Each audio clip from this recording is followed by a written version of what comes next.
Warriorship. Let's talk about the sacred warrior and the warrior archetype, my friends. Now, man, this is a long-awaited video, and the warrior holds immense power within all of us. An archetype is this pattern it's a universal pattern in the psyche. I really think of it as like a god living within all of us, and it's a potential. And we're here to cultivate these potentials, right?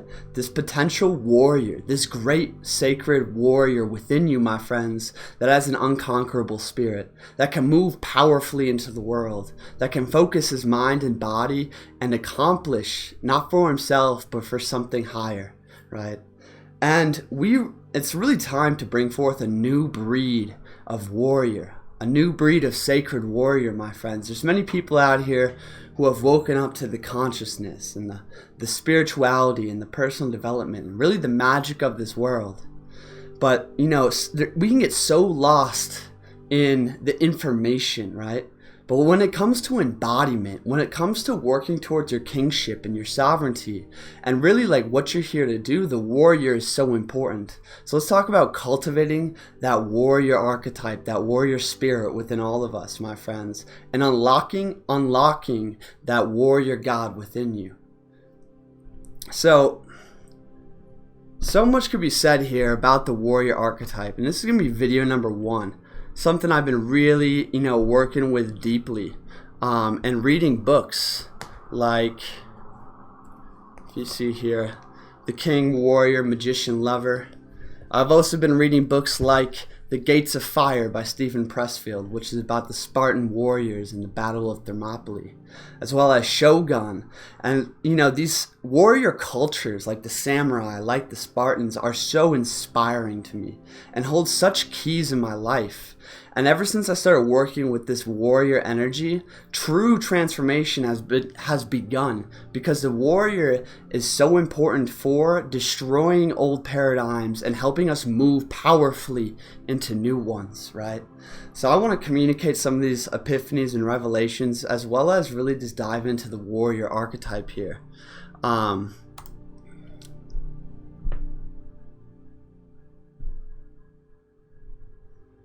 Let's start here. The warrior is a powerhouse of energy, the source of which is transpersonal commitment. He is fiercely loyal to his warrior code, which is his honor, and to the king. Transpersonal commitment, my friends. When we make a commitment to the sacred, to our sacred song in this lifetime, right? A commitment maybe to an ideal, or, a principle, the divine, or just a mission here on earth. When we make that transpersonal commitment, we move beyond the bounds of like the mortal limitations. Okay, a transpersonal commitment is what allows you to do feats of just like remarkable accomplishment. It's like the Spartans in this like great battle of Thermopylae. They don't fight, for some like idea. They don't fight for themselves. They don't fight for their loved one back home. They fight for their brother right beside them, right? They fight for, like, their whole idea is they're going to war with Phobos, not even an enemy. They're going to war with fear, and they're fighting for their honor. The samurai, they have a transpersonal commitment to duty beyond oneself, right? And having this transpersonal commitment allows you to move outside, almost like emotionally unattached. It's not feelings, like how you're feeling that's moving you. It's your commitment to something greater that's moving you. And that commitment can be to your honor. It can be to your God, divinity, your sacred path, or your mission here, my friends. And by cultivating a transpersonal commitment, it's what allows you to move towards your king, okay?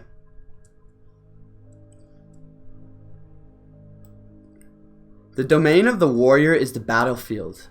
Be it a battlefield of war, of spirituality, of moral ethics, the warrior's purpose is often to destroy. But the mature warrior destroys only that which is negative and harmful to the world. Like I was saying, my friends, an aspect of the warrior is creative destruction. If you're sitting in a paradigm that you just don't like, and you don't seem to have the willpower to like make the changes you need to do, you need to invoke the warrior God within you. That one that just does, that gets shit done, that knows what needs to be done and how he's going to do it. Because he creatively destroys old paradigms to create space for the new. You see, the warrior is not a thinker. He's a doer. Thinking is his enemy, okay?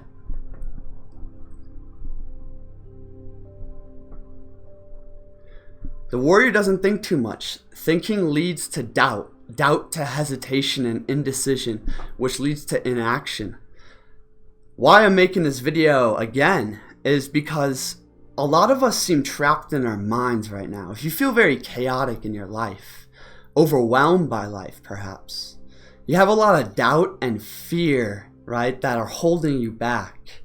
And you don't really know how to get into powerful action towards your dreams, towards actualizing your potential.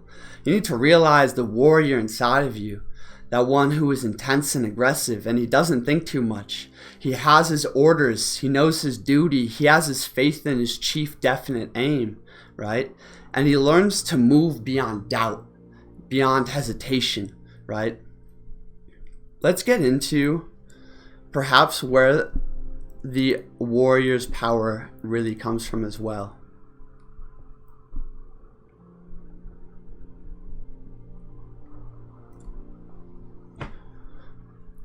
Practicing fearlessness. Okay. The warrior has an unconquerable spirit. He has courage.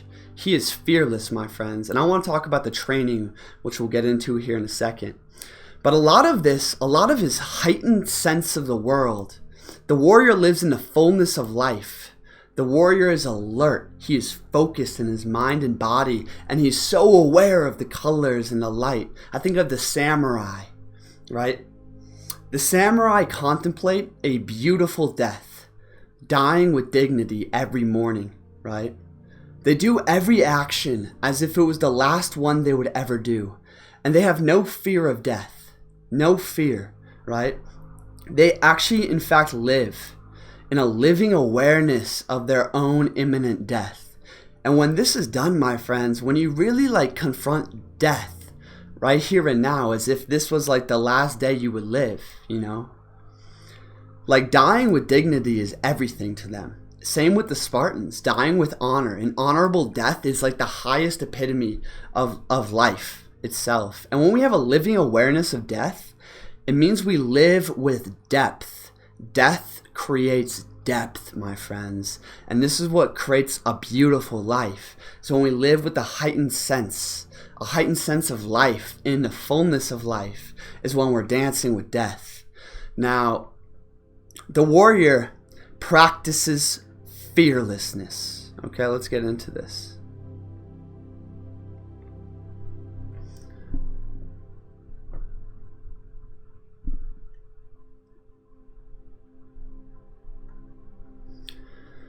So when we sit with fear about death, finding our fear, right? We can breathe into it and holding ourselves in the countenance of fearlessness. And remind ourselves of that unconquerable spirit behind, right? Remind ourselves of the supremacy, the supreme self in which you are, the one that who was before and will be after. Death is simply a release from this life. But it's not to, here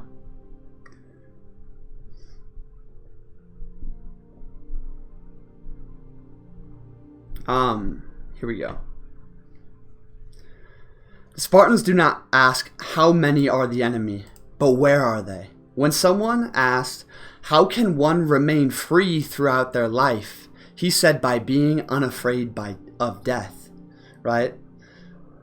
They trained their youth to care about life, but not like others to be afraid of dying. Courage, particularly in the face of death, was the foundational stone of Spartan culture. Courage in the face of death, my friends, is freedom, okay? And I think in this video, I want to communicate the idea of esoterica harmonia from the Spartans. Esoterica harmonia is what allows you to sing and play and live at the true note of your soul, to be in alignment, in attunement with your soul's chord, my friends. In samurai culture, in Spartan culture, Harmony with the group was like the highest ideal, to live in group harmony, which was started by internal harmony. In samurai culture, this is wa. In Spartan culture, this is esoterica harmonia, right? And practicing fearlessness in the body, holding ourselves in a countenance of fearlessness, and meditating on a beautiful death, meditating on, like your deepest fear, and realizing that fear is a product of the flesh. It is a product of this mortal nature, right? Your inherent godlike divine nature, fear is alien to it. Okay, the shadows of fear is the power of darkness. This comes from Thoth Hermes. Okay, and by addressing fear in the body, the mind will follow suit. If we practice a countenance of fearlessness, like the warrior trains fearlessness, right? He's aware of his own imminent death and makes peace with that, makes peace with this life. And when we can confront that fear, our senses open up. Our harmony opens up to life, right? And it allows us to be in tune with the rhythm of our soul. You see, fear in the body, my friends, creates superficial action, superficial movement, superficial speech, because you're scared of being exactly what you are. You're scared of living fully in this moment, right? So by holding our body in the countenance of fearlessness, right, this creates internal congruence, power, and depth. This allows you to move powerfully into the world because you are aware of the preciousness of life, right? You will have a living awareness of your own imminent demise. So that's a little bit on fearlessness, my friends. I want to make a full video on fearlessness. This is a quote from Dionysius. From ancient Sparta. Fight for this alone. The man who stands at your shoulder, he is everything. Everything is contained within him. Fight for something beyond oneself, my friends. Love something beyond oneself so much that fear dissipates in the face of that light. Right? Ever keep your eyes turned towards the light. The warrior knows and is committed to something beyond. Okay? Let's see where else I want to take this video for this first part here. There's a lot more I could talk about in terms of the virtues of the warrior. I want to get into more courage, faith, and duty. But let's dive into some of the main attributes of the warrior archetype now, my friends.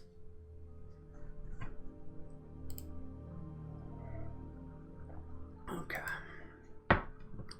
The warrior is aggressive. First attribute of the warrior. Take note, my friends. Aggressiveness is not a bad thing. Okay? To be aggressive, my friends, it means to be vigorously energetic, especially in the use of initiative and forcefulness. Not forcefulness in like some kind of like rigid, toxic consciousness kind of way, but I would say powerfulness. James Allen, I have it written on my wall right here. Do vigorously and at once whatever ought to be done. You see, the warrior moves by faith and duty, right? He has faith in his vision and his chief aim. He has faith in his connection to his sacred path. And when he's called to act, he moves with all his might, right? Effort, energy, initiative, force. Aggression is a natural tool that can be harnessed for either ill or good. And to be aggressive, my friends, it means to me to have a forward lean, a forward tilt into life. And when you have this forward energy, when you're using your legs, when you're using your body, and you're leaned into life, right? You're leaned into fears, nothing holds you back. When you practice aggressiveness, you can practice this in the gym. You see the warrior's training all the time. He's training his mind and body to be master of himself. And when he trains aggressively. Like at the gym, I don't stop moving. I am intense. I am aggressive towards the next thing I must do. There is no thought about, oh, I don't really feel like doing it, or I'm going to half-ass it. I die if I fail. The warrior dies if he fails. This is why he's vigorous, aggressive, single-minded. Okay? The warrior archetype harnesses his aggression as the force that pushes him to complete to the best and move him ever forward towards his goals. My friends, if you're not making progress towards your goals, you're going to be living with a low self-worth, right? It's going to create stagnancy, disease, and sickness in the body. Aggressiveness towards your goals, faith in the goals, and being vigorous in the approach is the first attribute of the warrior. Purpose. Purpose is number 2, my friends. The warrior is very fucking clear. There's a right and a wrong, a yes and a no, right? And like, it's so awesome to harness the power of archetypes. So you can get out of just being everything, right? In this like modern day and time with all these spiritual narratives and whatnot, it seems like, there's not really objective truth. I don't really know what needs to be done. Like, I kind of can do this. Like, we rationalize our way out of doing most hard things. But the warrior knows his purpose, right? He has a clear, definite purpose in life. And that doesn't have to look like, I am this specialized thing. But like, your purpose, my friends, is living in your highest nature.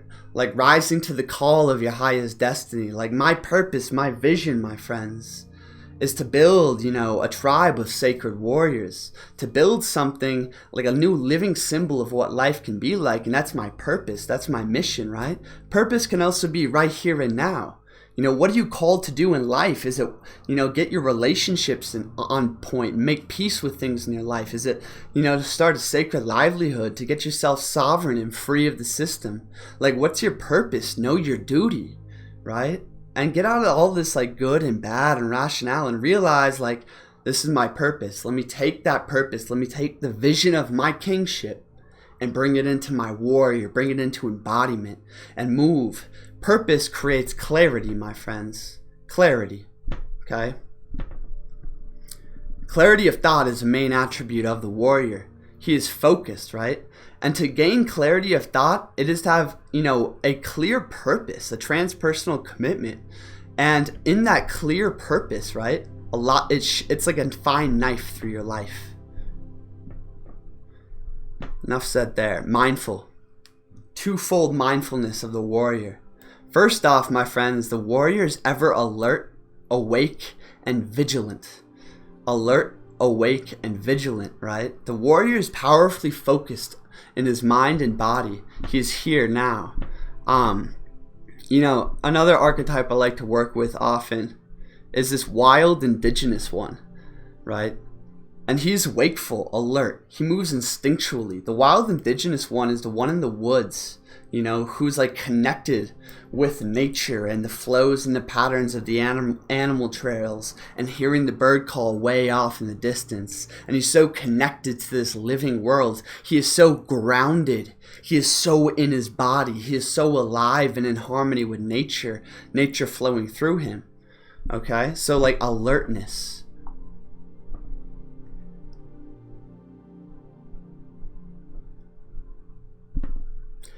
The second mindful aspect of the warrior, well, he's always observing, studying, and planning. Secondly, the warrior is mindful of the finiteness of life and the inevitability of death, and he purposely contemplates that death. Mindful of the end, my friends. Be mindful of the end, and you will have gratitude in the now. To live with a heightened sense of the world and live in the fullness of life, it is to have a living awareness of one's own imminent death. The samurai would literally meditate on a beautiful, dignified death every day. Every action was if it was the last one they would do. It is insane. Same with the Spartans. So much of this is lost, my friends, in this culture of fear and fear of the unknown. Death is always unknown. It's always uncertain. And the more relationship we can build with that, with the end, the more we want to live now. So it's twofold mindfulness there.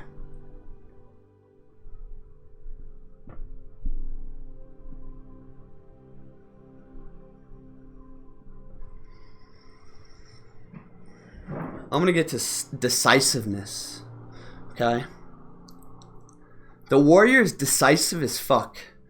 And this comes into some of the personal development stuff. This comes into some of the Napoleon Hill and James Allen. My friends, indecision opens the door for the devil to enter your mind. The moment you're indecisive about what should be done, like making a strong decision is better than being indecisive, even if it's the wrong decision, right?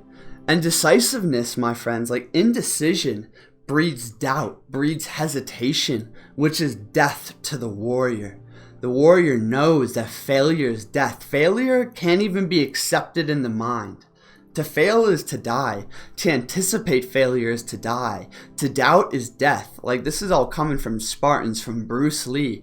Decisiveness, my friends, comes from singularity, knowing exactly what your purpose is, knowing exactly what your duty is, and rising to it. In times of peace or crisis, whether for big or small, warrior is able to boldly make decisions. Even if it's the wrong one, be bold. He doesn't stand there shilly-shally, wondering what he should do, scared of choosing the wrong option. He is calm and cool under pressure because he is master of his mind and body.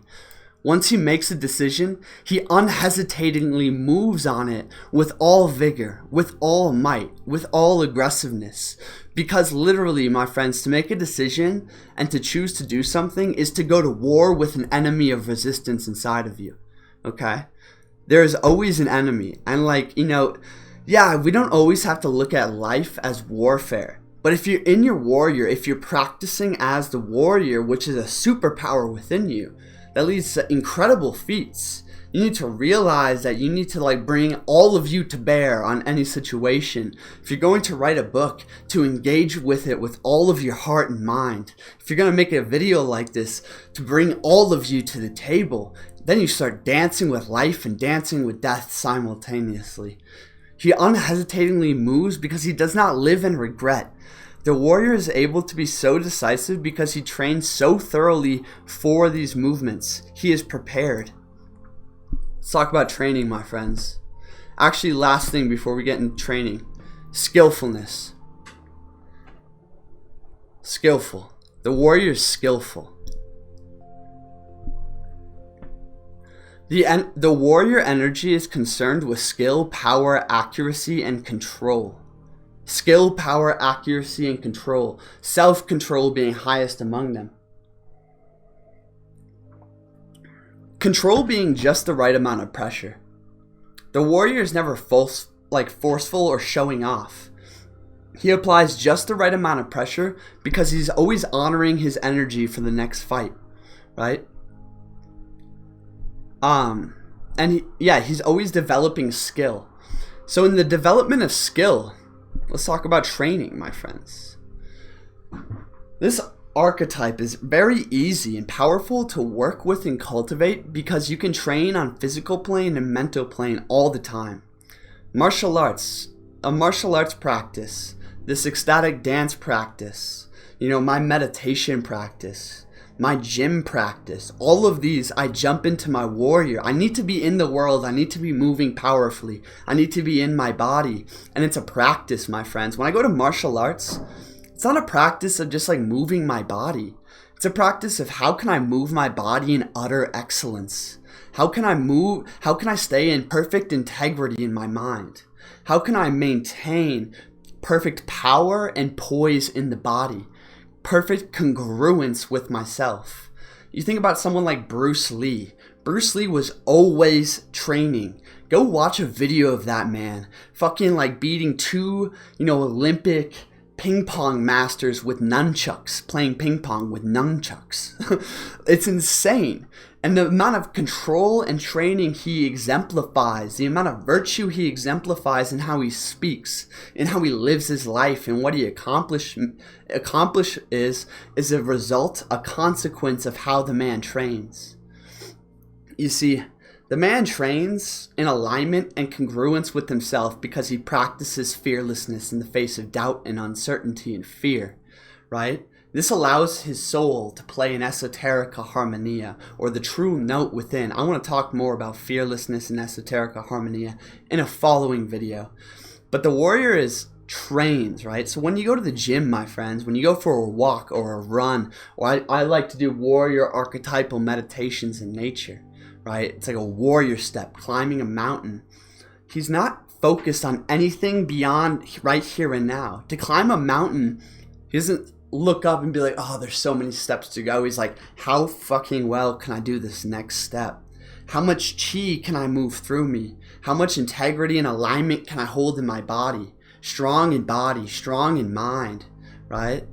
And he's training himself. It's not just training on a physical plane, my friends. It's training on a mental plane. It is training self-control. It is training discipline. Like in the gym, if you have a 45-minute container, right? How vigorous, how strong can you be in your movement? Can you really push your edge? Can you really find your edge and push it, right? Like, you know, when I'm dancing, it's like an ecstatic dance. It's still like a warrior dance for me. It's like this sacred warrior dance for me. And it's about how true, how in attunement can I be with my own soul? Is my ego thinking about what other people are looking at, what they're doing, how they're thinking of me, how they're dancing? Or am I practicing the integrity of the warrior that is dancing for his highest mission, his highest calling, his highest light in life, right? And this can go into everything, my friends. Other ways of training is like when you're washing the dish, wash it in just excellence, right here, just be right here as if it's the last action you'll do on this earth. Other ways of training is like I practice harmony meditations from like, you know, samurai culture, where it's listening to all the spheres going on, all the sounds going on around you, listening to the trees growing, the rocks growing, listening to the wa, or the harmony of all the nature around, and letting my inner thoughts, my inner feelings blend as if, you know, the outside and the inside are just one harmonious field. That's training. That's training to be so alert, to be so present with this moment. There's training in fearlessness, holding your body in the countenance of fearlessness, right? And facing death, utterly undisturbed in your body, perfect countenance, perfect poise, right? And we can train the warrior, my friends. It's not like this philosophy isn't just something we think about. It's not something you just receive. It's something you can put into action in how you meditate, in how you walk, in how you move, in how you know, go to the gym, or whatever practices you have installed in your life. And I encourage you to install training practices, my friends, to unlock that warrior God within you. Hell yeah, that was video number 1. I hope you enjoyed this shit. If you did, hit that like and share button. Get this video out there. And my friends, go unlock, go cultivate that potential warrior within you. And so much beauty will be unfolded. Go check out The Gates of Fire by Steven Pressfield. Incredible book. As well as The King, Warrior, Magician, Lover. And my friends, I'm going to be coming out with fearlessness meditations, talking about esoterica harmonia. And I would say practicing fearlessness has changed my life the fastest in the shortest amount of time. Like the most powerful transformation, like potential in your life is really seeing, are my thoughts coming from a fearful and doubtful place, and just removing that from your mind. Fear only exists in thoughts of the future, and 99% of the time it's wrong, right? Practice fearlessness. Practice the strength of that warrior within you. My friends, if you feel inspired to talk with me one-on-one, I invite you to apply for a free session. Link in the description. We can talk about, you know, really unlocking the doors of your potential. And furthermore, new Facebook group for reprogramming your life and mind for the sovereign kings and queens of tomorrow. Link in the description. I would love to have you join this free Facebook group. So much great information and interaction going on over there. Thank you so much for watching this video. Really appreciate when you hit that like button so I know to make more of these. I'll see you guys on the other side. Peace.